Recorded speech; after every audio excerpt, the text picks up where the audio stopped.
CDC firings, shutdown brinkmanship, vaccine rollbacks. At first, they seem like all separate stories, but they all trace back to the same underlying idea, a philosophy that started on obscure blogs, spread through Silicon Valley boardrooms, and is now shaping decisions in Washington.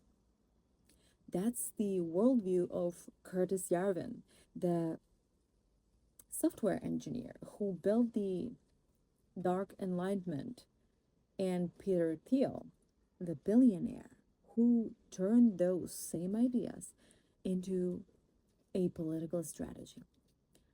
Behind all the noise, they share one belief: democracy is inefficient, and power works better when it's concentrated.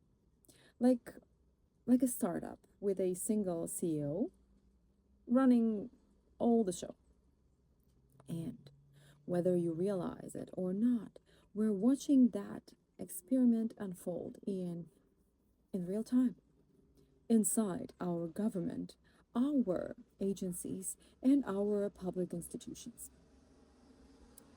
So, today, let's unpack the origins of this ideology, what Yarvin actually meant by dark enlightenment, why Peter Thiel embraced it, and how it's quietly reshaping the American power.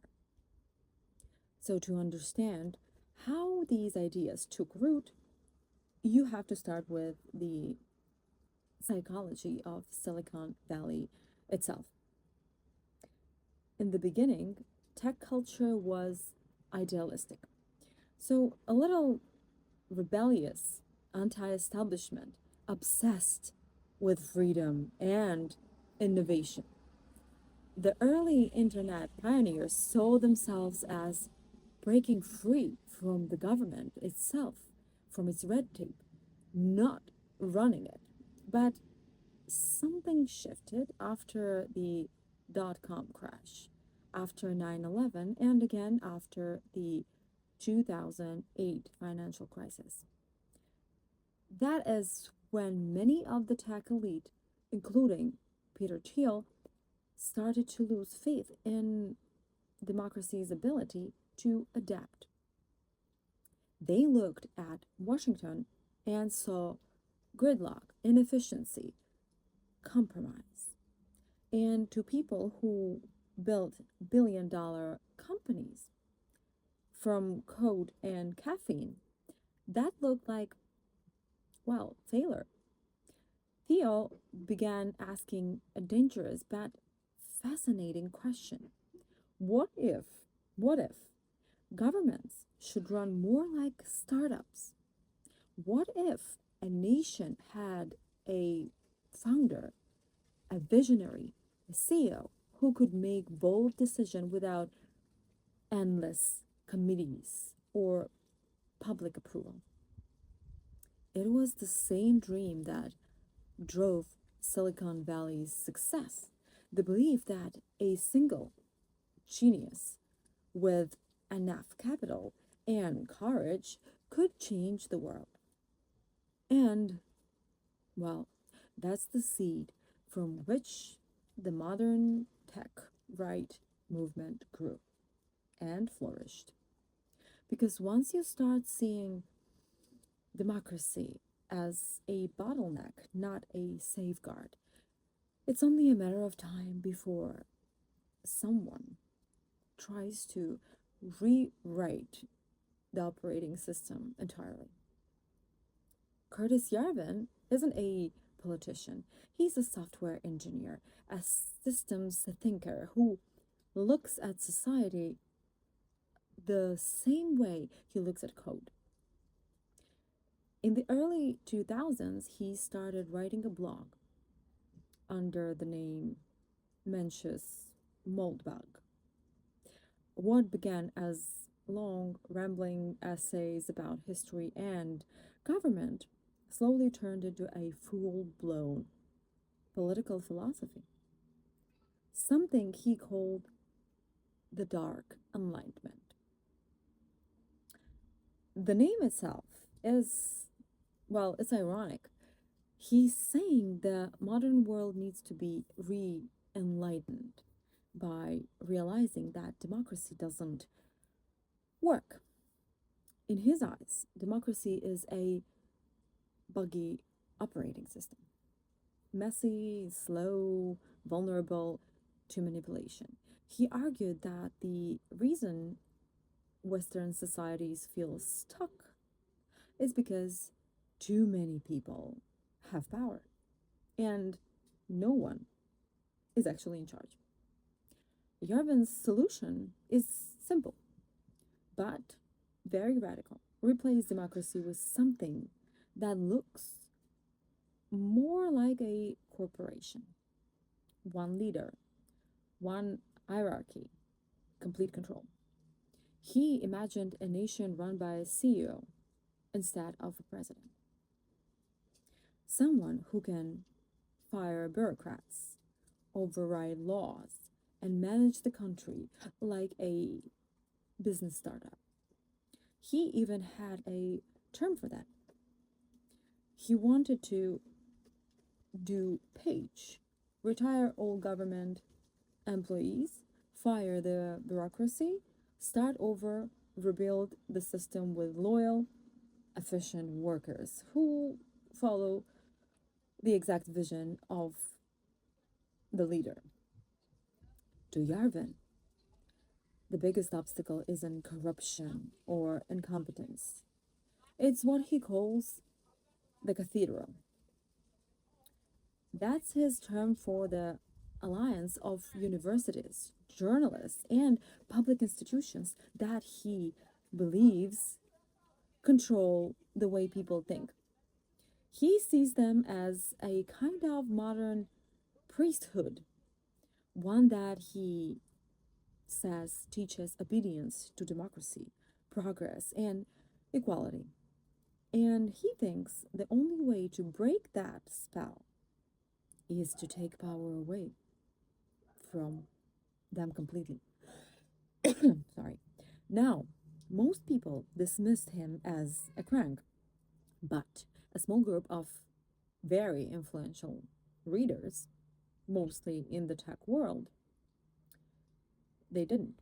They saw in Yarvin's writings something very seductive, a justification for the idea that smart people should run things and the rest should get out of the way.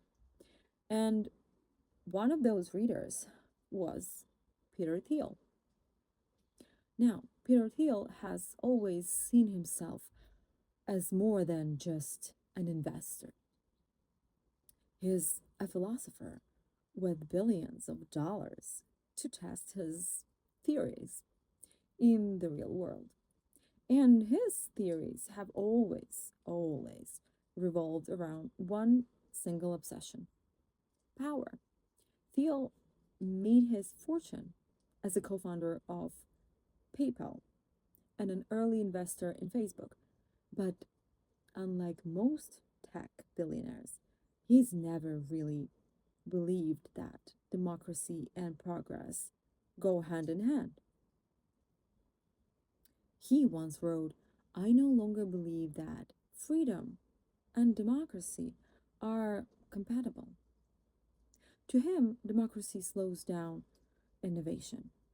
It dilutes vision. It rewards popularity instead of competence. He's fascinated by what he calls founder authority, the idea that the best systems are built when one brilliant individual has total control. That's why he admires startup founders, monarchs, and philosophers more than he admires politicians. And that's exactly what drew him to Curtis Yarvin's writings. Yarvin gave intellectual structure to something Thiel already felt inside, that the world is too chaotic, too bureaucratic, and too sentimental to make hard decisions. Thiel's answer wasn't to rebel against the system. Rather, it was to buy influence inside it. He started funding think tanks, candidates, and projects that all share one same message, that America needs a stronger executive, fewer regulations, and a government run with corporate efficiency. He poured money into data driven companies like Palantir, designed to give states almost godlike surveillance power, and he helped cultivate political allies like J.D. Vance, who now echoes many of Yarvin's anti bureaucratic ideas. Vance once said, "We need to fire every mid level bureaucrat and replace them with our people." That is not random political theater. That's Yarvin's Rage Manifesto in action. Thiel's influence isn't loud, it's structural. He doesn't need to run for office. He funds the people who write the playbook and the people who carry it out. When you trace the money, the ideas, and the networks from the blogs to the billionaires to the administration, you start to see a pattern forming. It's not just ideology anymore, it's implementation. So, how do these ideas actually show up in the real world? Well, you don't have to look far. They're already woven into how power is being used right now, today. Start with the CDC purge that we just talked today. Dozens of disease detectives, scientists, and senior staff were fired in one single day. It was called a reorganization, but the language around it, efficiency, streamlining, loyalty, all echoes Yarvin's playbook. The goal isn't just to cut costs, it's to replace independent experts with obedient managers who serve the same executive directly. That's rage. Retire all government employees brought to life. Then look at the shutdown. Trump blames Democrats for holding the military hostage, while claiming he can reallocate money himself to pay the troops. That is not just a talking point, that's the philosophy in motion. The idea that one man's will should override the bureaucracy in the name of efficiency. It's the same pattern. Redefine the problem as dysfunctional, then justify total control as the solution. And it doesn't stop there. RFK Jr.'s rollback of the vaccine funding fits the same logic. Dismantle the institutions built on scientific consensus and rebuild them under the banner of trust and freedom. Again, it sounds populist, but underneath it's hierarchy. We decide who the experts are. We decide what truth is.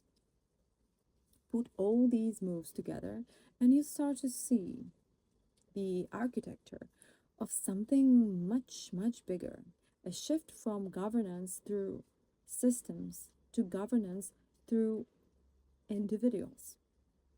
That's what Thiel and Yarvin call startup style government, and what political theorists would call executive supremacy. It's not the chaotic rebellion, it looks like. It's a calculated experiment. Fire the bureaucracy, centralize power, remove the middle layers, and see if the country runs faster or not. In a startup, that kind of structure can work. One visionary, a tight team, quick decisions, but in democracy, it's a gamble with the entire operating system of the nation. So here's the real question: why do so many brilliant people find this ideology attractive? Because it promises control. It speaks to the deep frustration that intelligent, capable people feel when systems seem broken, when nothing gets done, when compromise feels like failure. For people who build technology, bureaucracy is the enemy. Every delay, every vote, every committee feels like wasted potential. In that sense, Yarvin's and Thiel's ideas are emotional as much as they're intellectual. They offer a fantasy of order, a world where the smartest person just fixes the problem. No permission needed, no messy politics, no press conferences, no waiting for consensus. It's the same impulse behind every authoritarian movement in, in the entire history. The dream of one decisive leader who cuts through the chaos. But it's wrapped here in tech language, optimization, disruption, efficiency. It doesn't sound like tyranny, it sounds like progress. Yarvin himself frames it as upgrading the software of civilization. He calls democracy the legacy code, and he's not wrong that democracy is slow. It is messy, contradictory, and sometimes inefficient by design, because democracy isn't supposed to be fast. It's supposed to be safe. Thiel and Yarvin see that slowness as weakness.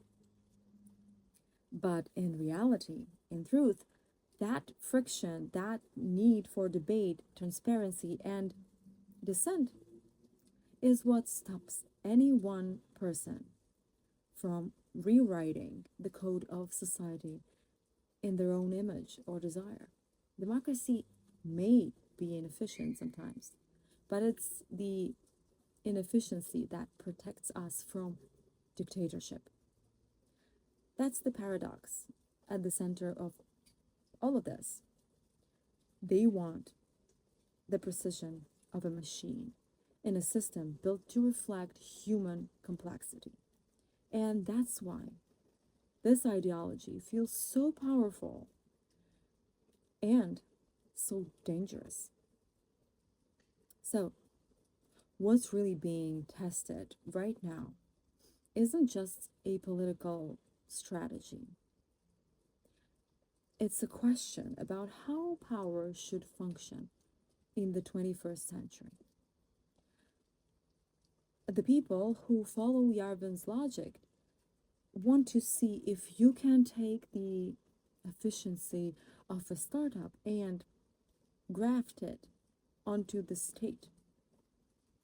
Can you run a nation the way you run a company? Can loyalty replace law?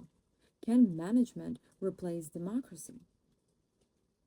And what's happening now with the agency purges, the shutdown power plays, and the rewriting of public health policy is a live experiment to find out. Step by step, layer by layer, they're removing the traditional guardrails, the civil service, the courts, the experts, the press. The more those checks disappear, the easier it becomes for the executive to act unilaterally and call it efficiency. The risk isn't that democracy collapses overnight, it's that it gets slowly refactored into something else, something that looks organized, even competent, but hollowed out inside. A government that still uses the language of the republic, but runs on the logic of a corporation. That's the quiet revolution underway. Not chaos, consolidation. Not reform, replacement. And the only real question left is how far this experiment can go before the system is going to stop this rewriting. Curtis Yarvin wrote blog posts. Peter Thiel founded empires. And together ideas build a blueprint for power that's now being tested in real time. You don't have to agree with them to see the influence. Every firing, every efficiency reform, every claim that one man can fix everything, those are the fingerprints of an ideology that values control over consent. We're living through a live experiment in governance. And if history teaches anything, it's that experiments on this scale rarely announce themselves until it's too late to stop them. So pay attention not just to the headlines, but to the philosophy underneath them. Because the fight for the future isn't between left and right anymore. It's between democracy and the idea that we've outgrown it. Drop your thoughts below.